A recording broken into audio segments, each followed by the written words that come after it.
saudara-saudari yang dikasihi oleh Yesus Kristus dimanapun kita berada, kembali lagi kita jumpa dalam Renungan Pagi Senin 17 Mei 2021 yang terambil dari Yohanes 16 ayatnya yang ke-7.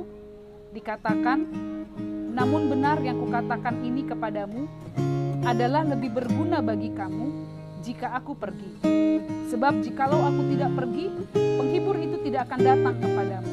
Tetapi jikalau aku pergi, aku akan mengutus dia kepadamu. Demikianlah firman Tuhan. Bapak, Ibu, saudara-saudari yang dikasihi oleh Yesus Kristus, adakah di antara kita yang tidak bangga menjadi seorang Kristen? Kebanggaan kita ternyata bukan karena kita lebih hebat, lebih pintar, atau lebih kaya, atau juga kita lebih berkuasa daripada saudara-saudara kita yang bukan Kristen. Kebanggaan kita bukan terletak pada apa yang ada dalam diri kita, melainkan kebanggaan kita sebagai orang Kristen terletak pada apa yang Tuhan perbuat bagi kita. Kita bangga memiliki dan mempercayai Tuhan yang begitu baik bagi kita. Tuhan yang rela berkorban, Tuhan yang mati, bahkan memberikan keselamatan bagi umat manusia. Juga Tuhan yang selalu setia menolong, menguatkan dan menyertai kita.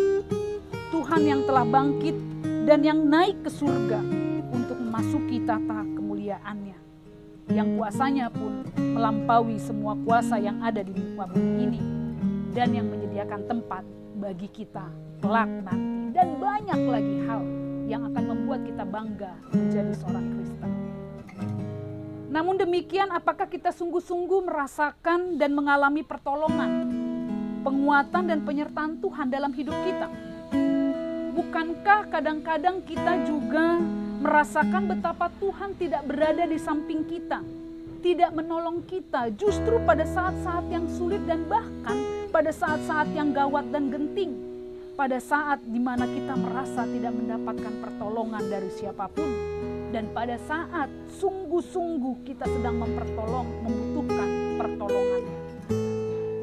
Hal inilah juga Bapak, Ibu, saudara-saudari yang dialami oleh murid-murid Yesus setelah kenaikan Yesus ke sorga.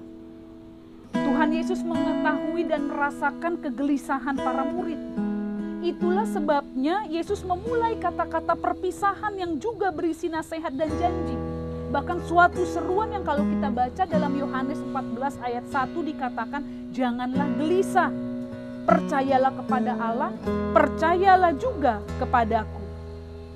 Tuhan Yesus sudah tahu bahwa bila kelak ia meninggalkan murid-muridnya, mereka akan berhadapan dengan berbagai tantangan dan kesukaran yang berat. Sedangkan ketika masih bersama dengan Yesus saja mereka sudah berhadapan dengan masalah dan kesulitan, apalagi kalau nanti mereka ditinggal.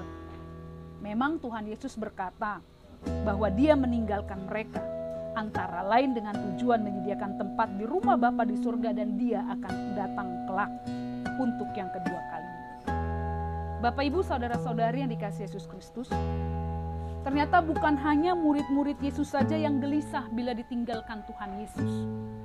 Kita pun yang hidup pada masa kini sering mengalami keadaan yang sama gelisahnya, sama bingungnya, khawatir dan bimbang, kehilangan pegangan dan harapan.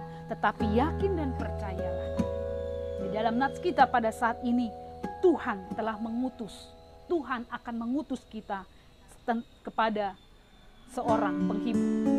Penghibur inilah seringkali digunakan untuk menjelaskan fungsi Roh Kudus. Roh Kuduslah yang dimaksudkan oleh firman Tuhan, yang akan membuat kita kuat, yang akan membuat kita selalu memiliki harapan dan mendampingi kita, bahkan membela kita di dalam masa-masa yang sulit.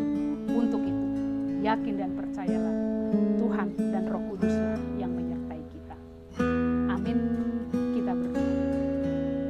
Terima kasih Tuhan atas firman yang telah Tuhan berikan kepada kami.